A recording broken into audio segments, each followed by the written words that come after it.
Hello there! This is a special guide for those of you who have never played a turn-based strategy game before and you want to get into it, but you know it's full of numbers and statistics and it's all very confusing, and you know, how do you just play the game and sort of get into it in a way that doesn't involve a spreadsheet and a calculator?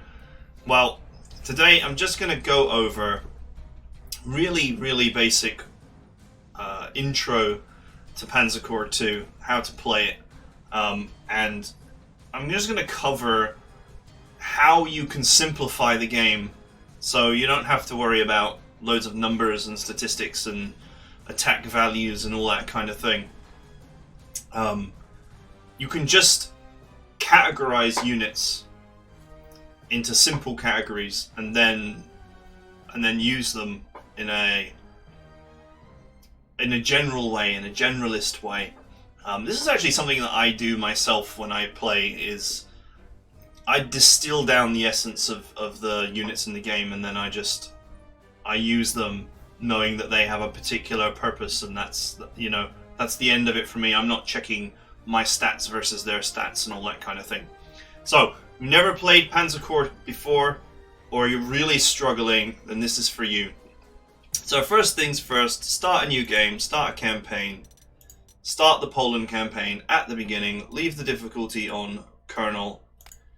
I would recommend that you put the randomness down to like 10%, just so that nothing unexpected happens in either direction, and that just makes things easier for you. You can leave everything else as it is. I'm going to put custom army on because this will allow me to sell and delete the units in the beginning of the game, and buy different units. In fact, I recommend that you put custom army on because it will allow you to move things around, change things around. Okay. One other thing, if you are new to the genre, just put unlimited undos on so you can play around. No shame in that at all. Okay, so we'll just start with Poland South. You can choose whatever. I'm going to choose South because I always do all my tutorials on Poland South.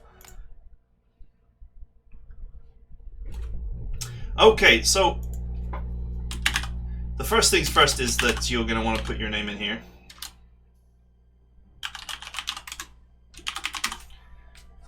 And you have all these options just thrown at you right at the start, which might be quite overwhelming because it's kind of funny, really. Having played the game a lot, you can understand which of these is good and which of these are not so good. But when you're first playing the game, you have no idea what is good and what is not good. So what I recommend that you do is you just pick Killer Team and then press Accept. Guten Morgen, Herr General. You have... Because what will happen is you'll get 3 heroes to use, which you can highlight to see what they do. So enemy units next to this unit don't provide support fire. That's not a great hero. And I got it twice. Rapid fire 1.5, so this makes a unit do 1.5 times normal damage. That's actually a pretty good hero. If you don't like your heroes, you can just re-roll. You can just start again and roll them again. No problem there. So you start the campaign with the army pre-deployed for you, and if you've ticked the custom campaign box, you can obviously you can dismiss these units using the disband button. And it says here, disbands the unit and recovers its prestige cost. So the prestige cost is basically money. You get your money back. You get 100% of your money back. And the core slots represents how many units you're allowed to deploy. Obviously we don't have 36 units here. So different units have different core slot costs depending on how much, how powerful they are, effectively. Oh, excuse me. Felt a sneeze coming, then it ran away. Okay, so... ah, never mind, there it was. So, if you open up the purchase panel, you can see here that there are all various units, and they have costs in money and costs in core slots. And there's all these numbers and statistics and all these buttons to press and blah blah blah blah blah. It's all very, very complicated. So what I would recommend that you do is, we can delete these units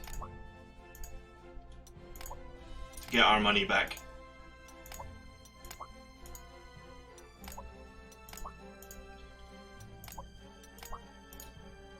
Okay, so I'm just deleting them all now. There is a shortcut, you can just press the delete key as well. I don't actually have to click it each time, I just wanted to show you guys. Okay, so starting from the beginning, what is important is the tiles can be distilled into three things. Clear, which means just like, see these tiles are just marked as clear. Clear is just like open terrain, so a countryside tile is also a clear tile. Danger tiles are things like rivers and swamp. These are tiles that are just not good to be in. They're usually self-explanatory. And then you have close tiles, like forests. So you'll see here there's a little icon here that says close. And you'll also have towns are also close. So in close terrain, your close defense value is used instead of your normal defense value. Now you don't have to worry about that. It's not important. What you need to understand is that basically pioneers, this is this particular kind of engineering infantry, it has a very high close defense rating of 8. And it also ignores the defenses of enemy units. So infantry, generally speaking, wants to be in the close tiles, and tanks and such, they want to be in the open tiles. Because with tanks, you have a close defense usually of 0. So this tank has a close defense of 0. But its standard defense, its standard ground defense is 10. So if we were to put this tank in the open tile, then its ground defense of 10 would be used. But if we were to put it in the close tile, then its close defense of 0 will be used. So, the long story short is that tanks want to be in the open, and infantry want to be in the close tiles. Now, in an ideal world, the infantry would want to be in a close tile, attacking into a close tile. And the tanks would want to be in an open tile, attacking into an open tile. The combat is resolved in the tile of the defender. So let's buy another pioneer, and you can buy transports for them as well. So this is a transport down here. Obviously, transports add to the price, but they allow you to get your units where you want them to be faster. So let's buy another tank. And I'll buy, for demonstration purposes, I'll buy one more. And I'll buy one more set of pioneers and bring them up here. So, we'll just ignore the other stuff for now. So, artillery just allows you to prevent the enemy from fighting back. It's useful in support. And in terms of aircraft, you can give yourself an easier time by actually just deploying a lot of fighter planes. You can use the fighter planes to quickly remove the enemy's air force, and also you can just fly them around to look around the map. And even fighters, when they attack, they cause damage to the defense rating, the entrenchment of the enemy unit that they're attacking. So they still have, despite the fact that they're fighter planes, they still have utility against pretty much all targets. Whereas tactical bombers are good against targets which their defenses have already been damaged.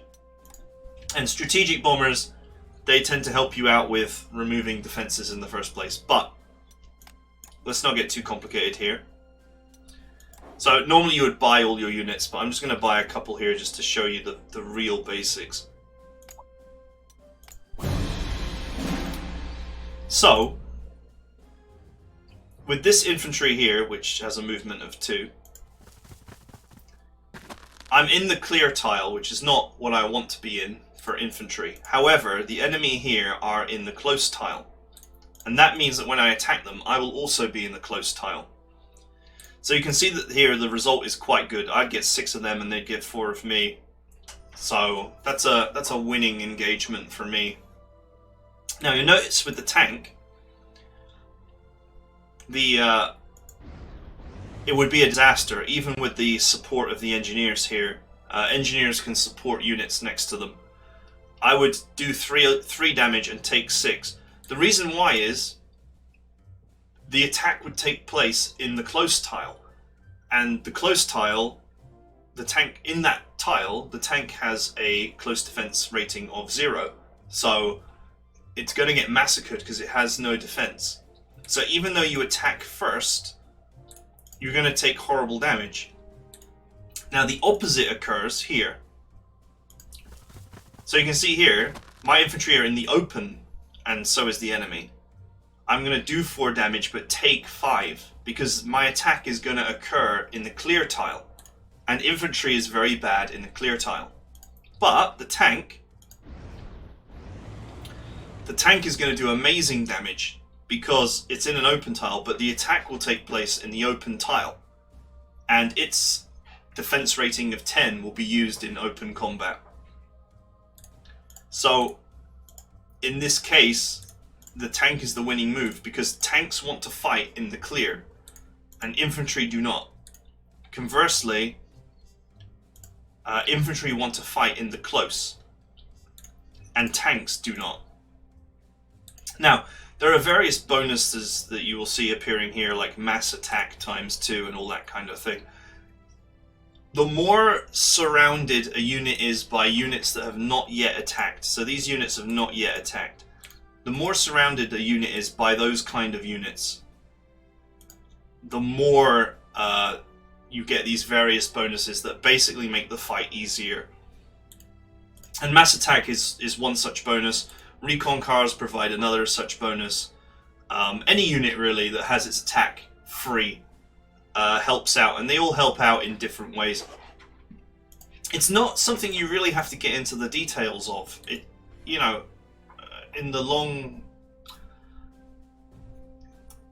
You know, what I'm trying to say is you don't have to exploit all these little things to beat this game on a standard difficulty. You just need to remember the basics, the fundamentals. You want to take all of these open warfare, open tile engagements with your tanks. You want to take all of these close engagements with your infantry. And you want to keep, wherever possible, you want to keep your infantry in close tiles. So hills here, they've got the symbol for close terrain. That would be an ideal place to keep your infantry. Conversely, tanks are happy to be in all of these open spaces. And you just generally want to keep your infantry out of the danger tiles. So out of the river tiles. Well, you want to keep everything out of them, really. Out of the river tiles, out of the swamp tiles. These are the tiles that you want to avoid. Okay, so how does, and I'll just restart this scenario quickly. How does artillery and such fit into this? I'll just put my name in here quickly. Guten Morgen, Herr General. You have my... So you can see here that with the standard deployment, you get a couple of artillery pieces, and you get some aircraft, and you get strategic bomber, and so on. So nothing about these units changes the fundamentals which I've just described to you. And you know, also with your tanks and such, if you press the information button, you can assign heroes to them, etc. But none of that changes the fundamentals. What these other units are they are facilitators to the basics. So the basics are the tanks want to fight in the open tiles against these cavalry, and this infantry wants to fight in the close tile against the enemy infantry, which is why this deployment is the way it is, that the tanks are up here in the clear area and the infantry are down here next to this city. It's to help you make the correct attacks early on. So what these other units do is they facilitate the combat. So here I've got my infantry surrounding the enemy infantry here, and I want to take the combat here. This infantry is not going to do very well because it's not engineers, and standard infantry is good in close tiles, but nowhere near as good as engineers. So to make my life easier, I just generally only deploy engineers, and I only use them in close tiles. I don't use the standard infantry. It's cheaper, so you can be more cost efficient with it, but I just find it's just another thing to manage, and you want to keep things simple. So what these units do is they help you facilitate the combat. So what this artillery is saying here is -3 in blue. It means that 3 units will not be able to fight back this turn. That's what that does. So this unit now, with a strength of 15 and 3 suppression, it now fights as if it were a 12 strength unit. We are facilitating the combat here. That's the goal of these artillery pieces and such, is to facilitate your combat and also protect your units. So I'm going to move this artillery here and do the same thing. So now this unit is suppressed by 6. So it fights now as if it only had 9 strength. Now if I were to put some units here, like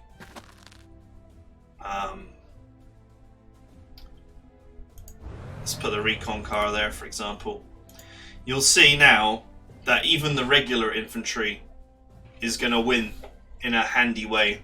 -6 to -4, and the engineers are going to devastate the city defenders now, -2 to -7. So what is going on here is these units are complementary to the combat. They facilitate the combat, but they don't in any way change the fundamentals. So you can get away without them. But what they're really doing for you is they are helping you to prevent losses. And this game is a game for the long haul, so you are trying to conserve your money, or make money, because you get money for capturing cities and such. You're trying to conserve your money throughout your whole campaign. So you get 20, or in this mission you get 15 turns. You get 15 turns to do the mission. What you want to do is you want to use as many of those turns as possible. I know this mission can be finished in like 10 turns, but you want to use as many turns as possible to use your combat facilitators, like artillery, like aircraft, to help you take as little damage as you can. And you'll see here that they took so much damage that they just retreated. Now you'll note here, my recon car can move again, because recon cars can just keep moving until they run out of movement points. They all other units can only move once. But you see here, if I move this recon into this close tile, it doesn't matter that I'm in the close tile. A recon is basically like a tank. It behaves almost exactly the same way as a tank and has similar statistics. So it likes the clear tiles. But these enemy units here are in the clear tiles, and combat will always take place in the defender's tile. So I'm going to do damage to them, and they are going to be able to do nothing about it. And they did have enough strength to fire back a little bit, but they did no damage because and bring up the information here, my ground defense of 9 is being used, not my close defense of 0. And that's more than enough to make sure that the infantry cannot do any damage. Now, the enemy in the city, the combat facilitator in terms of aircraft that you would use in that situation is the strat bomber, the strategic bomber. And that's because it works exactly like artillery. So we could have suppressed more of the enemy with this. And you'll see here, look, just like artillery, it's going to do -3 to these cavalry who are out in the open. So strategic bombers, you can sort of consider them to be another artillery piece style combat facilitator. But unlike artillery, artillery protects the units that are next to them, generally speaking. They have little trait icons here that tell you which types of unit that they protect. So in this case, this artillery protects soft units against soft units. So if infantry were to attack these, it would protect these units.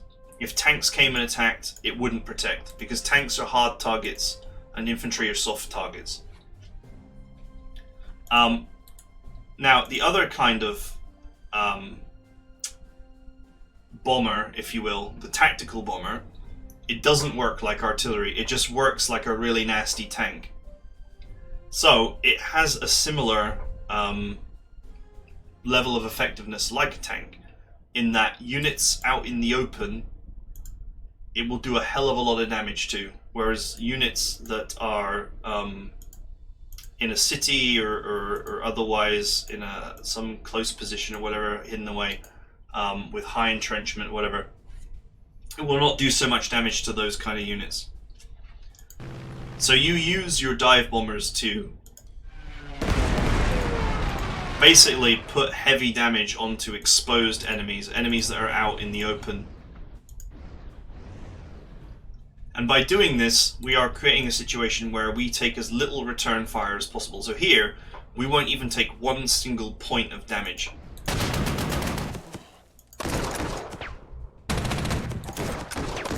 And that's the real basics behind the game, is to just avoid taking damage.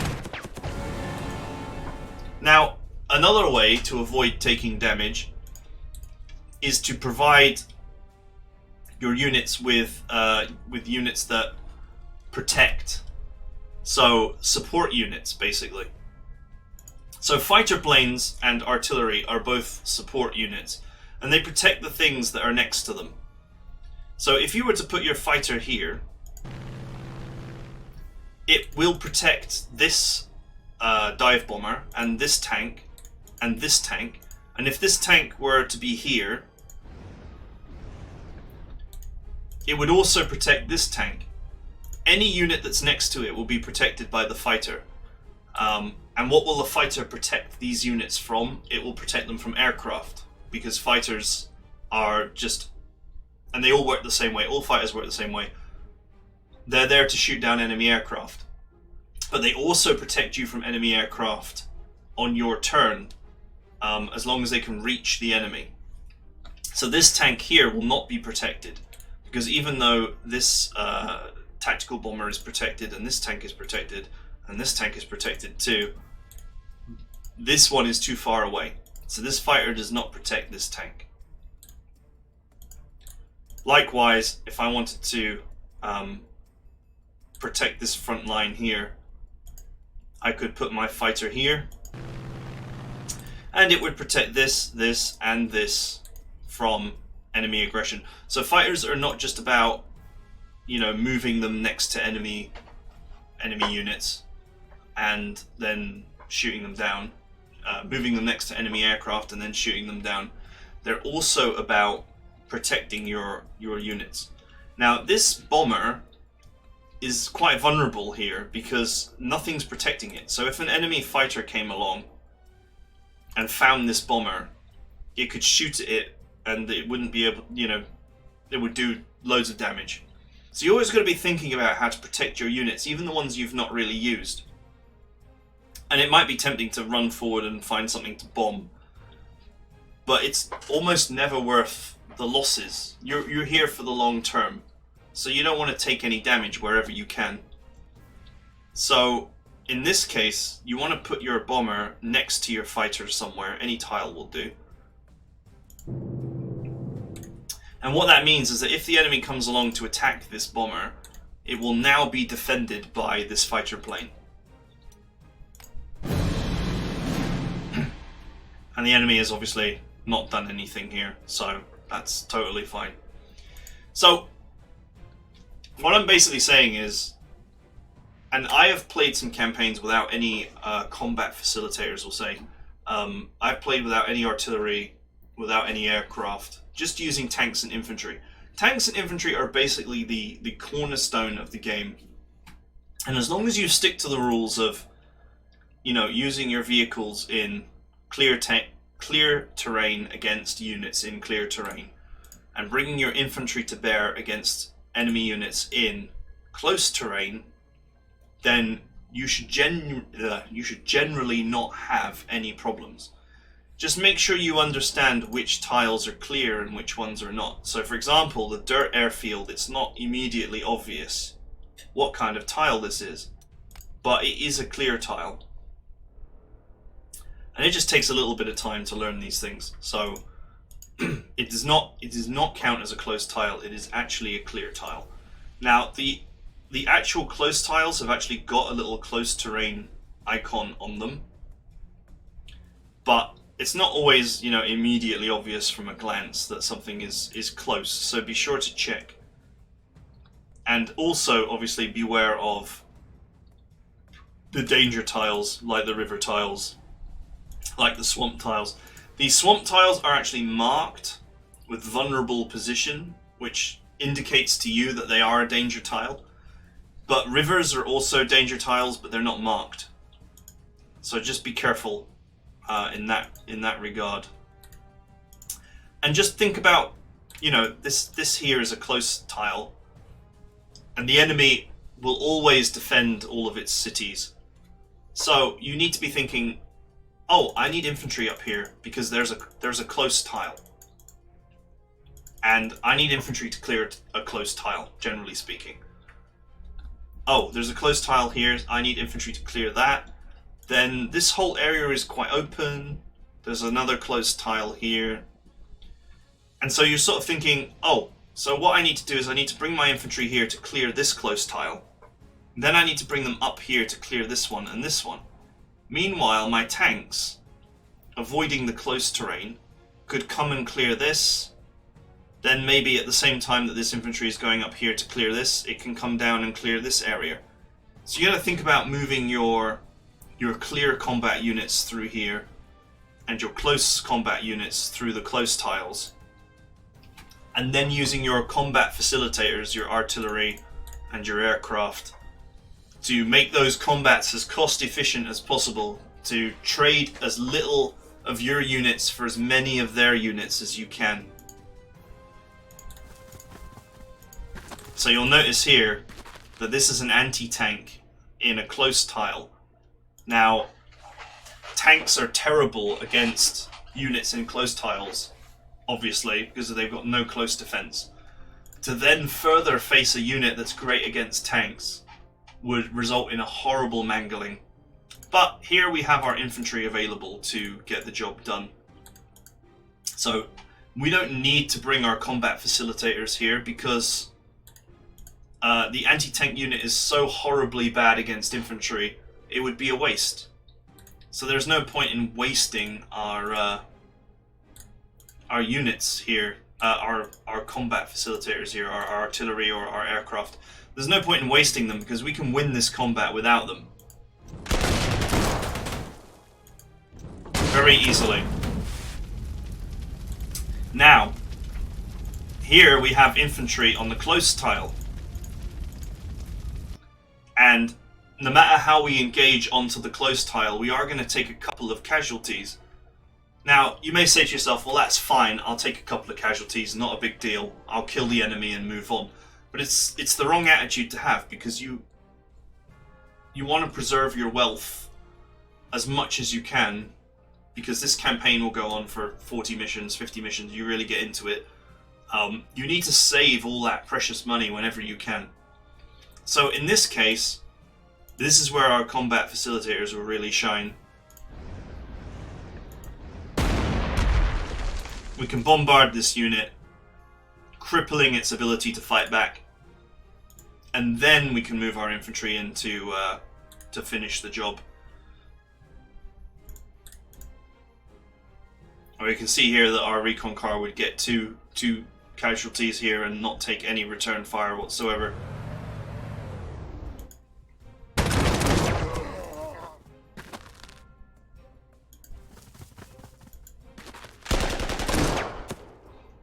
So, I've only prevented a couple of losses there, but that adds up over time. So it's just important to, you know, wherever you can, just make sure that you are trying to avoid losses. And, you know, additionally, if you don't really have much to do with your Air Force, just note that fighters are actually incredibly difficult to take down, even with other fighters. So you can actually just fly them around and go looking to see what is out there, what enemies are out there. I didn't know that there was a recon car there, but there is one. Now this fighter is perfectly fine on its own, because it's anti-aircraft guns really actually struggle to shoot down fighters. So we're getting good information here. We know that there's an anti-tank gun in this city. So we are going to need to bring our close combat specialists up here to deal with this anti-tank gun. If I try and use my tanks, you can see I'm going to take horrible losses. 3 tanks for every 2 anti-tank guns I destroy. You'll also note that this unit is entrenching. So there's a base entrenchment of 3 and a current entrenchment of 4. You can't decrease the entrenchment below the base level, but this is where your bomber comes in useful. Because it suppresses and it also reduces entrenchment, you know, now we can get a 2-for-2 exchange, which is still bad. But if you were running short on time and you really needed to push forward, then, you know, this can make a huge difference over the course of a grand campaign. It can make a very big difference. But what's more important, of course, is that we bring some infantry up here to take care of this threat for us. But that doesn't mean that the tanks are useless. It just means that they can't deal with this tile here. But we can certainly move forward and go for example, this anti-aircraft gun here has no defense against tanks. We have a clear path, so we can go in and do some damage.